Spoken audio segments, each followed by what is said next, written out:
The Odyssey by Homer. Book 5. Departure of Ulysses from Calypso. Mercury dispatched by Jupiter to Calypso with a message commanding her to send away Ulysses. A raft constructed by Ulysses, his departure on the raft, a storm raised by Neptune and the raft destroyed.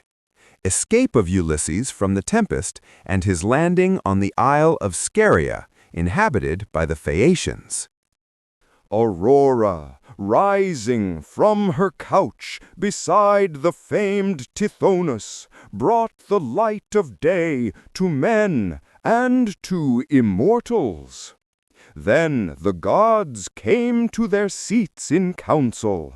With them came high thundering Jupiter, amongst them all the mightiest. Pallas, mindful of the past, spake of Ulysses and his many woes, grieved that he still was with the island nymph.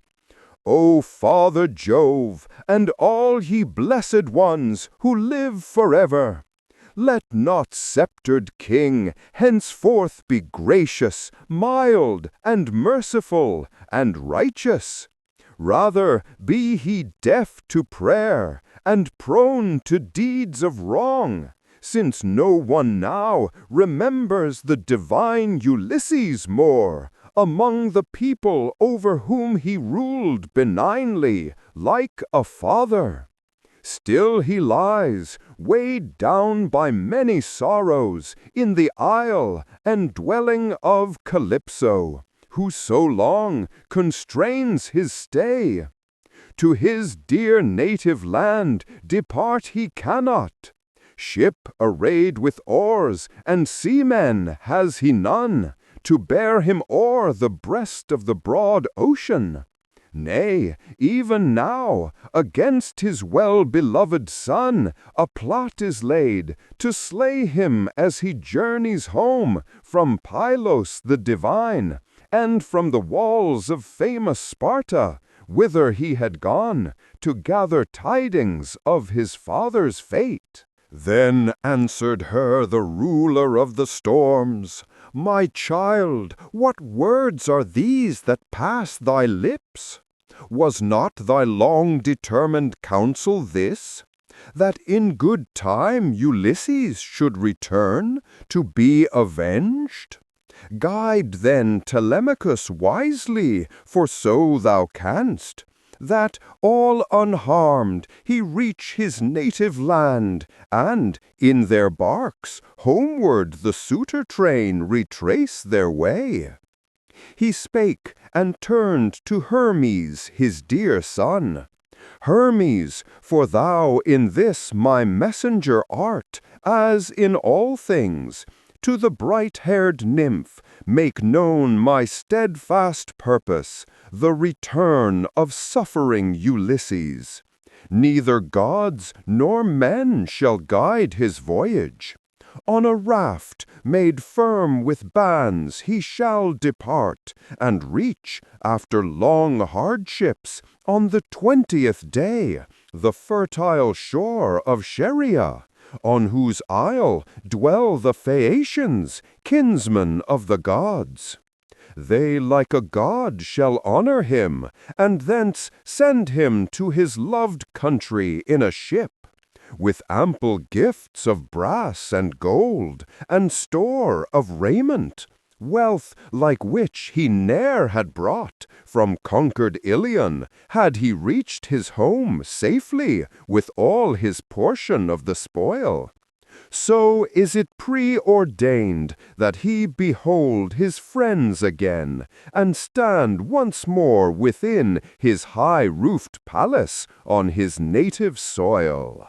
He spake, the herald Argoside obeyed, and hastily beneath his feet he bound the fair ambrosial golden sandals worn, to bear him over ocean like the wind, and o'er the boundless land. His wand he took, wherewith he softly seals the eyes of men, and opens them at will from sleep.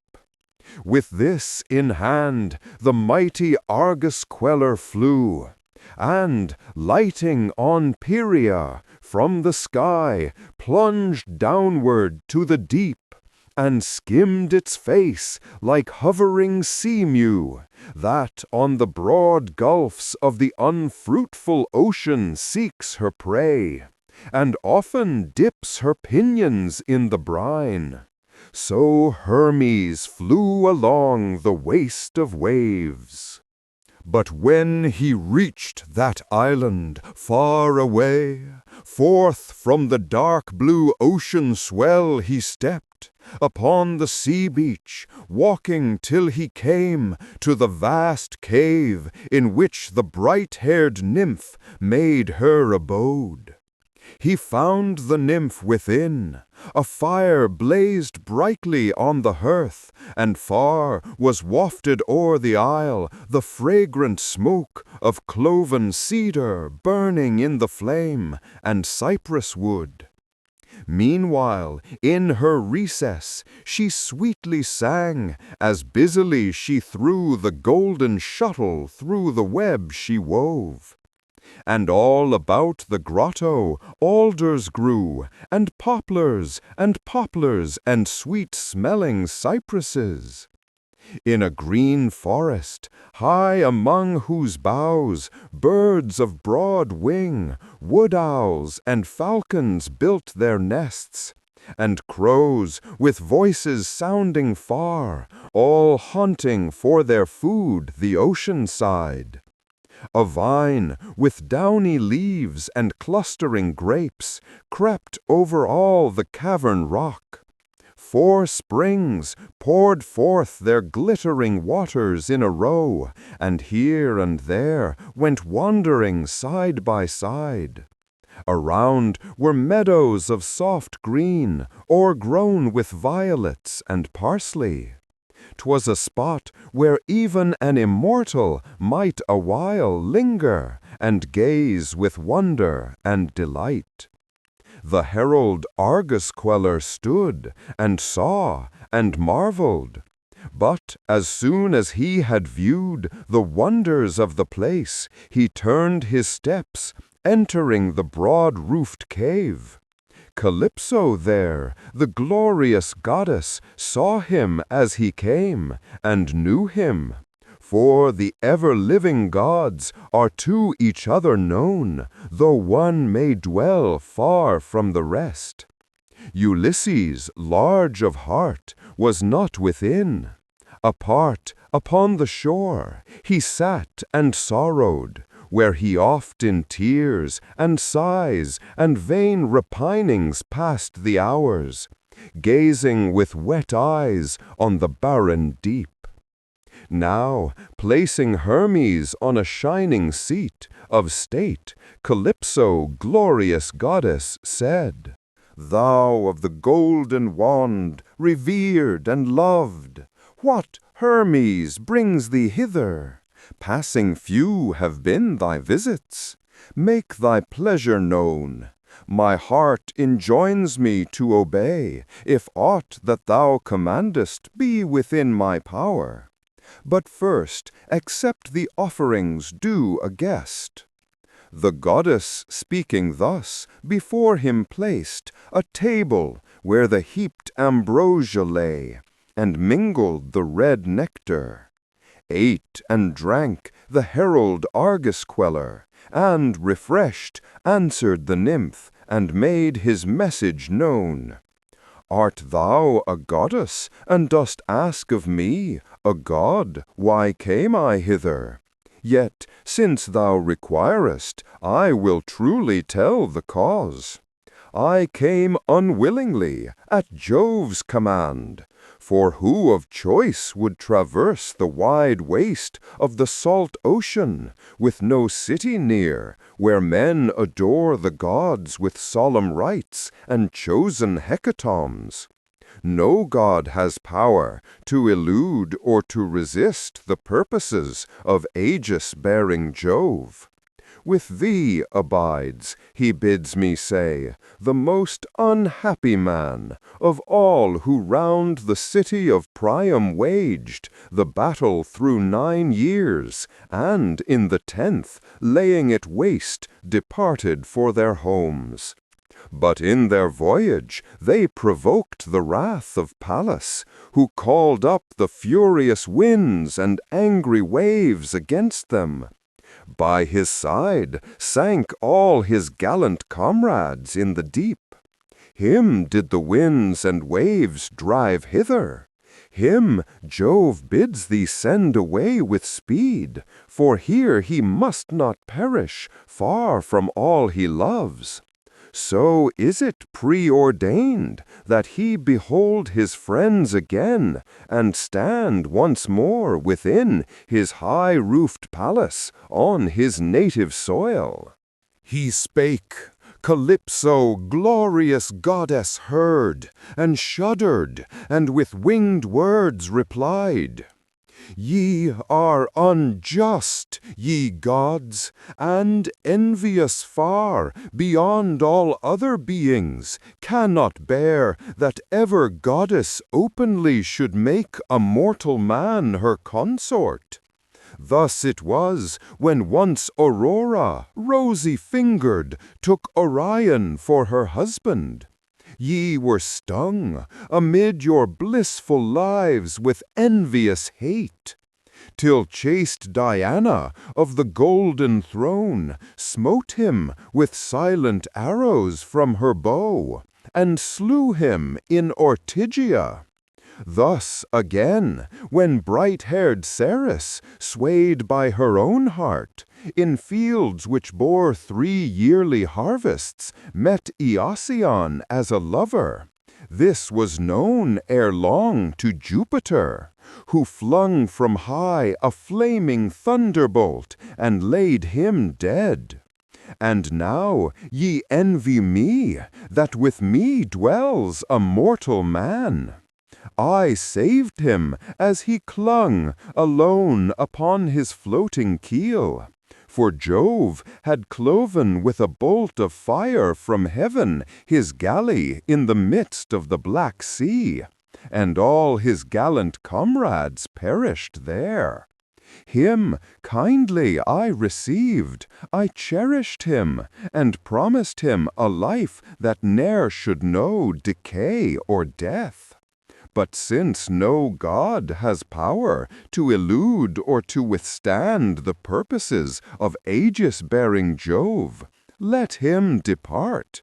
If so the sovereign moves him and commands, over the barren deep, I send him not, for neither ship arrayed with oars have I, nor seamen o'er the boundless waste of waves to bear him hence. My counsel I will give, and nothing will I hide that he should know, to place him safely on his native shore. The herald Argus Queller answered her, Dismiss him thus, and bear in mind the wrath of Jove, lest it be kindled against thee. Thus having said, the mighty Argoside departed. And the nymph, who now had heard the doom of Jove, sought the great-hearted man, Ulysses. Him she found beside the deep, seated alone, with eyes from which the tears were never dried. For now no more the nymph delighted him. He wasted his sweet life in yearning for his home. Night after night he slept constrained within the hollow cave, the unwilling by the fond. And day by day he sat upon the rocks that edged the shore, and in continual weeping and in sighs and vain repinings wore the hours away.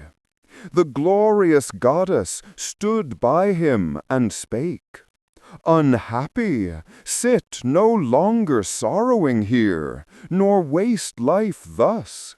Lo, I most willingly dismiss thee hence. Rise, hew down trees, and bind their trunks with brazen clamps into a raft, and fasten planks above, a lofty floor, that it may bear thee o'er the dark blue deep. Bread will I put on board, water and wine, red wine that cheers the heart, and wrap thee well in garments, and send after thee the wind, that safely thou attain thy native shore. If so the gods permit thee, who abide in the broad heaven above, and better know by far, and far more wisely judge.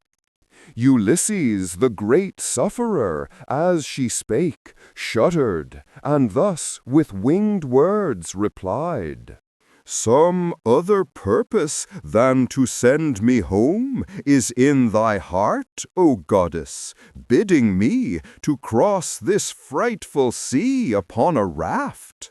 This perilous sea, where never even ships pass with their rapid keels, though Jove bestow the wind that glads the seamen. Nay, I climb no raft against thy wish, unless thou swear the great oath of the gods that thou in this dost meditate no other harm to me." He spake. Calypso, glorious goddess, smiled, and smoothed his forehead with her hand, and said, "Perverse and slow to see where guile is not, how could thy heart permit thee thus to speak? Now bear me witness, earth, and ye broad heavens above us, and ye waters of the Styx that flow beneath us, mightiest oath of all, and most revered by all the blessed gods, that I design no other harm to thee, but that I plan for thee, and counsel thee what I would do were I in need like thine. I bear a juster mind, my bosom holds a pitying heart, and not a heart of steel." Thus having said, the glorious goddess moved away with hasty steps, and where she trod he followed, till they reached the vaulted cave, the goddess and the hero. There he took the seat whence Hermes had just risen. The nymph brought forth whatever mortals eat and drink to set before him. She, right opposite to that of great Ulysses, took her seat. Ambrosia there her maidens laid, and there poured nectar. Both put forth their hands, and took the ready viands, till at length the calls of hunger and of thirst were satisfied. Calypso, glorious goddess, then began, "Son of Laertes, man of many wiles, high-born Ulysses, thus wilt thou depart, home to thy native country. Then farewell. But couldst thou know the sufferings fate ordains for thee ere yet thou landest on its shore, thou wouldst remain to keep this home with me, and be immortal, strong as is thy wish to see thy wife, a wish that day by day possesses thee. I cannot deem myself in face or form less beautiful than she, for never with immortals can the race of mortal dames in form or face compare." Ulysses the sagacious answered her, "Bear with me, gracious goddess, well I know all thou couldst say. The sage Penelope in feature and in stature comes not nigh to thee, for she is mortal, deathless thou, and ever young. Yet day by day I long to be at home once more, and pine to see the hour of my return. Even though some god smite me on the black ocean, I shall bear the stroke, for in my bosom dwells a mind patient of suffering. Much have I endured, and much survived, in tempests on the deep, and in the battle. Let this happen too." He spake, the sun went down, the night came on, and now the twain withdrew to a recess deep in the vaulted cave, where side by side they took their rest. But when the child of dawn, Aurora, rosy-fingered, looked abroad, Ulysses put his vest and mantle on. The nymph, true, in a robe of silver white, ample and delicate, arrayed herself, and round about her loins wound a fair golden girdle, drew a veil over her head, and planned to send away magnanimous Ulysses. She bestowed a heavy axe of steel and double-edged, well fitted to the hand, the handle wrought of olive wood, firm set and beautiful. A polished edge she gave him next, and led the way to a far corner of the isle, where lofty trees, alders and poplars stood, and firs that reached the clouds, sapless and dry, long since, and fitter thus to ride the waves. Then, having shown where grew the tallest trees, Calypso, glorious goddess, sought her home. Trees then he felled, and soon the task was done.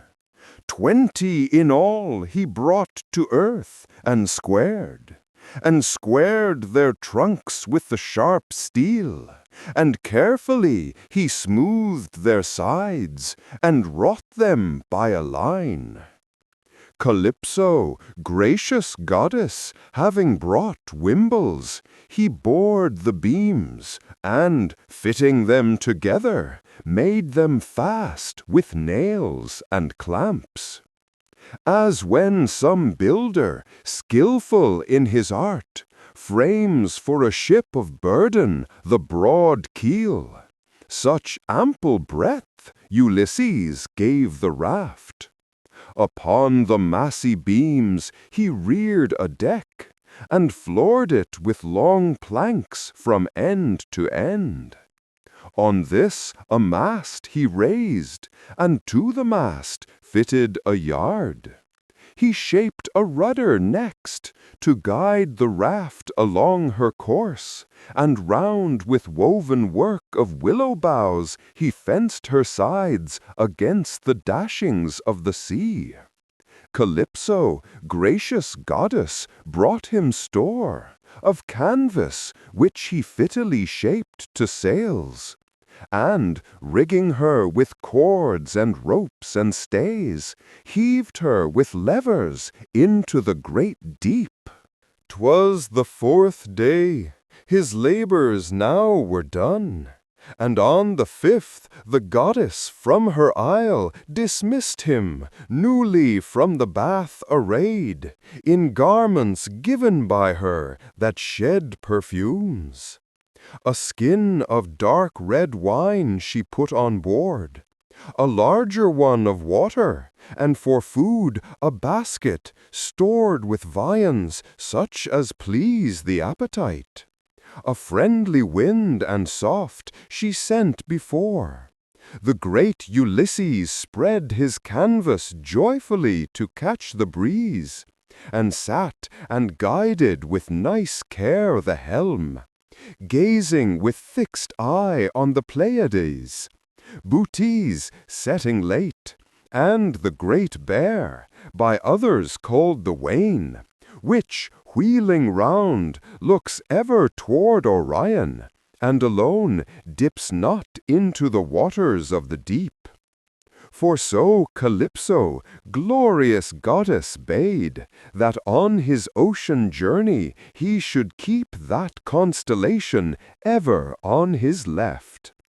Now 17 days were in the voyage past, and on the 18th shadowy heights appeared, the nearest point of the Phaeacian land, lying on the dark ocean like a shield. But mighty Neptune, coming from among the Ethiopians, saw him.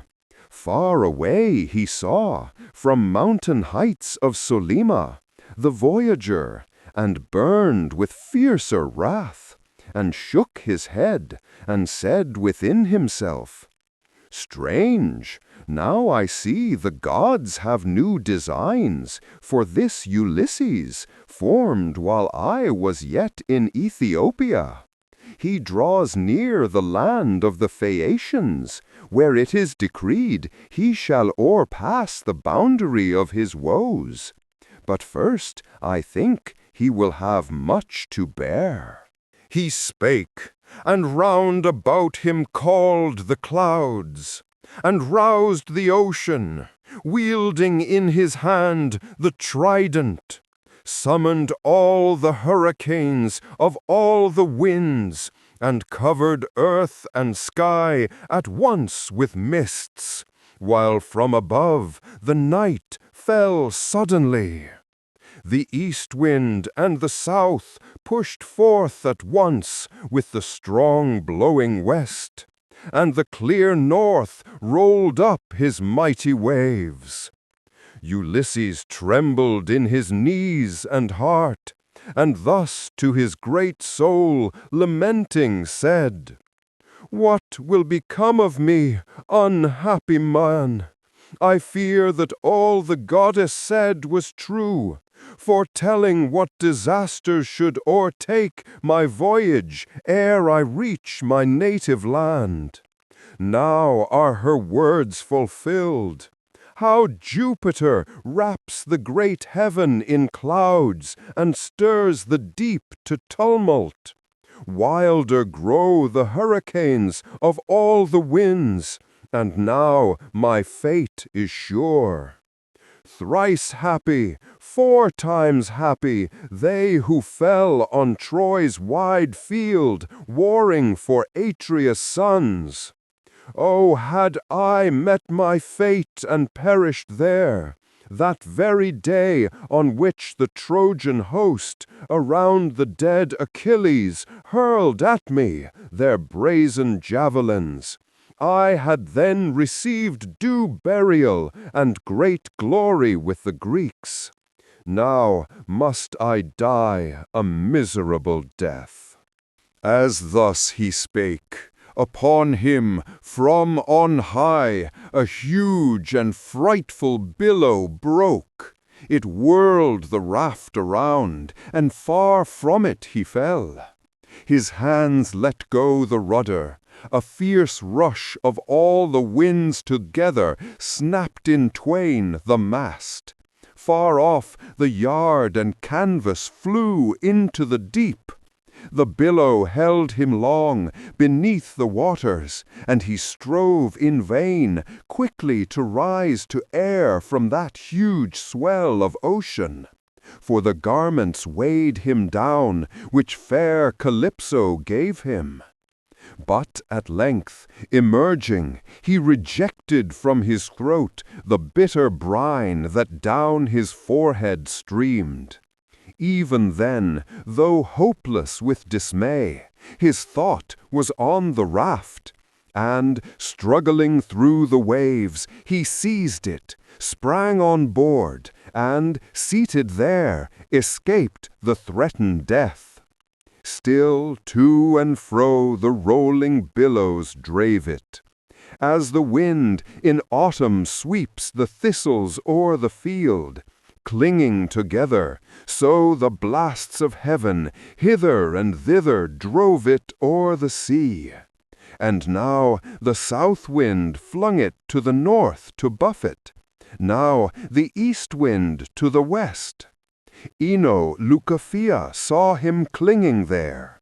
the delicate-footed child of Cadmus, once a mortal, speaking with a mortal voice, though now within the ocean gulfs she shares the honors of the gods.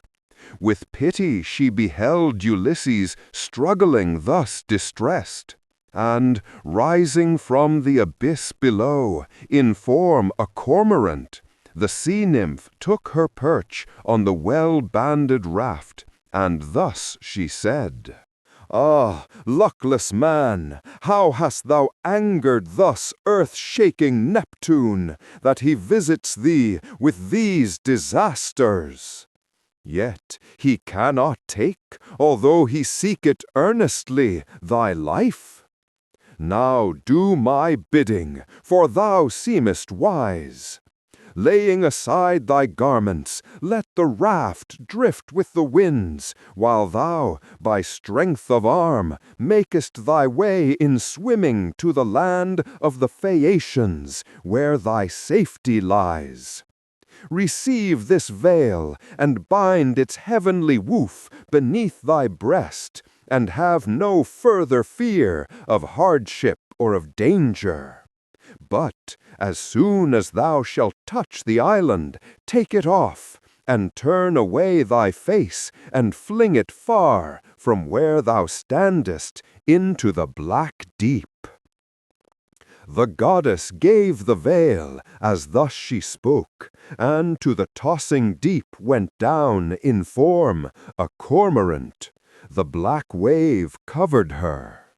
But still Ulysses, mighty sufferer, pondered, and thus to his great soul he said, "Ah me, perhaps some god is planning here some other fraud against me, bidding me forsake my raft. I will not yet obey, for still far off I see the land in which 'tis said my refuge lies. This will I do, for this seems wisest. While the fastenings last that hold these timbers, I will keep my place and bide the tempest here. But when the waves shall dash my raft in pieces, I will swim, for nothing better will remain to do." As he revolved this purpose in his mind, earth-shaking Neptune sent a mighty wave, horrid and huge and high, and where he sat it smote him. As a violent wind uplifts the dry chaff heaped upon a threshing floor, and sends it scattered through the air abroad, so did that wave fling loose the ponderous beams. To one of these Ulysses, clinging fast, bestrode it like a horseman on his steed. And now he took the garments off, bestowed by fair Calypso, binding round his breast the veil, and forward plunged into the deep, with palms outspread, prepared to swim. Meanwhile, Neptune beheld him, Neptune, mighty king, and shook his head, and said within himself, "Go thus, and laden with mischances roam the waters till thou come among the race cherished by Jupiter. But well I deem thou wilt not find thy share of suffering light." Thus having said, he urged his coursers on with their fair flowing manes, until he came to Aegae, where his glorious palace stands. But Pallas, child of Jove, had other thoughts. She stayed the course of every wind beside, and bade them rest, and lulled them into sleep, but summoned the swift north to break the waves, that so Ulysses, the high-born, escaped from death and from the fates, might be the guest of the Phaeacians, men who love the sea. 2 days and nights among the mighty waves he floated, oft his heart foreboding death. But when the bright-haired Eos had fulfilled the 3rd day's course, and all the winds were laid, and calm was on the watery waste, he saw that land was near, as, lifted on the crest of a huge swell, he looked with sharpened sight. And as a father's life preserved makes glad his children's hearts, when long time he has lain sick, wrung with pain, and wasting by the power of some malignant genius, till at length the gracious gods bestow a welcome cure. So welcome to Ulysses was the sight of woods and fields. By swimming on, he thought, to climb and tread the shore. But when he drew so near that one who shouted could be heard from land, the sound of ocean on the rocks came to his ear, for there huge breakers roared and spouted fearfully, and all around was covered with the sea foam. Here was none for ships, nor sheltering creek, but shores beetling from high, and crags and walls of rock. Ulysses trembled both in knees and heart, and thus to his great soul, lamenting, said, "Now woe is me, as soon as Jove has shown what I had little hoped to see, the land, and I through all these waves have plowed my way, I find no issue from the hoary deep. For sharp rocks border it, and all around roar the wild surges. Slippery cliffs arise, close to deep gulfs, and footing there is none, where I might plant my steps, and thus escape. All effort now were fruitless to resist the mighty billow hurrying me away, to dash me on the pointed rocks. If yet I strive, by swimming further, to descry some sloping shore or harbor of the isle, I fear the tempest, lest it hurl me back, heavily groaning, to the fishy deep. Or huge sea monster from the multitude which sovereign Amphitrite feeds, be sent against me by some god. For well I know the power who shakes the shores is wroth with me." While he revolved these doubts within his mind, a huge wave hurled him toward the rugged coast. Then had his limbs been flayed, and all his bones broken at once, had not the blue-eyed maid, Minerva, prompted him. Borne toward the rock, he clutched it instantly with both his hands, and panting clung till that huge wave rolled by, and so escaped its fury. Back it came, and smote him once again, and flung him far seaward. As to the claws of Polypus, plucked from its bed, the pebbles thickly cling, so flakes of skin from off his powerful hands were left upon the rock. The mighty surge overwhelmed him. He had perished ere his time. Hapless Ulysses! But the blue-eyed maid, Pallas, informed his mind with forecast. Straight emerging from the wave that shoreward rolled, he swam along the coast and eyed it well, in hope of sloping beach or sheltered creek. But when, in swimming, he had reached the mouth of a soft-flowing river, here appeared the spot he wished for, smooth without a rock, and here was shelter from the wind. He felt the current's flow, and thus devoutly prayed. Hear me, O sovereign power, whoe'er thou art. To thee, the long-desired, I come. I seek escape from Neptune's threatenings on the sea. The deathless gods respect the prayer of him who looks to them for help, a fugitive, as I am now, when to thy stream I come, and to thy knees from many a hardship past.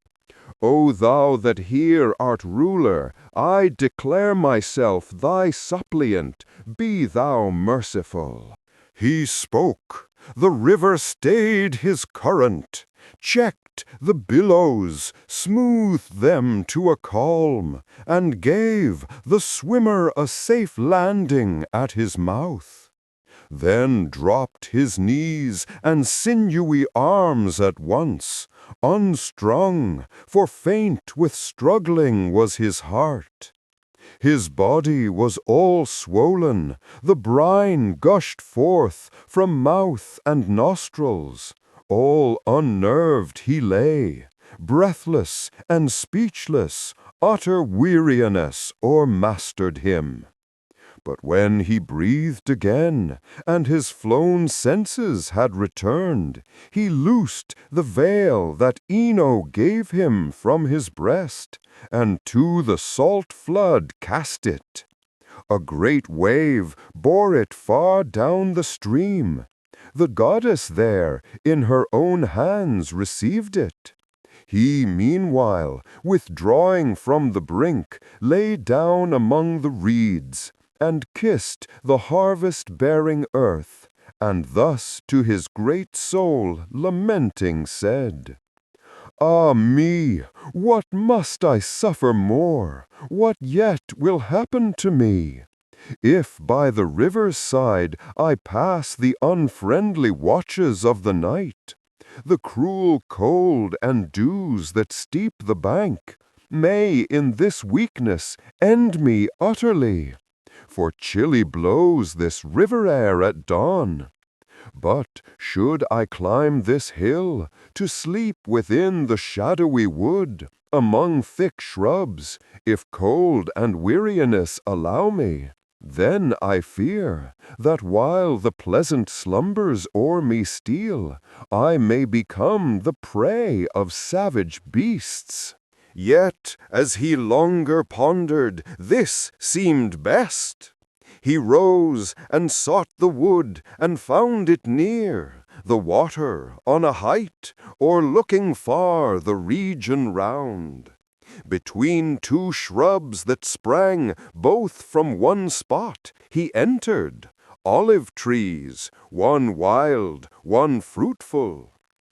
The damp blowing wind never pierced their covert, never blazing sun darted his beams within, nor pelting shower beat through, so closely intertwined they grew.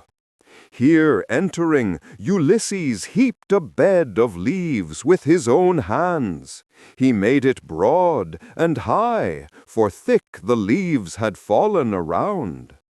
2 men and 3 in that abundant store might bide the winter storm, though keen the cold. Ulysses, the great sufferer, on his couch looked and rejoiced, and placed himself within, and heaped the leaves high over him and around.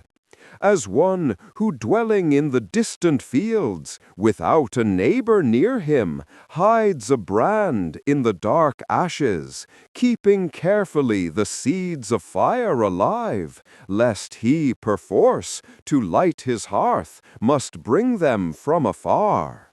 So did Ulysses in that pile of leaves bury himself, while Pallas o'er his eyes poured sleep and closed his lids, that he might take, after his painful toils, the fitting rest. You are in the Silver Library. If you enjoyed the experience, like and subscribe for more.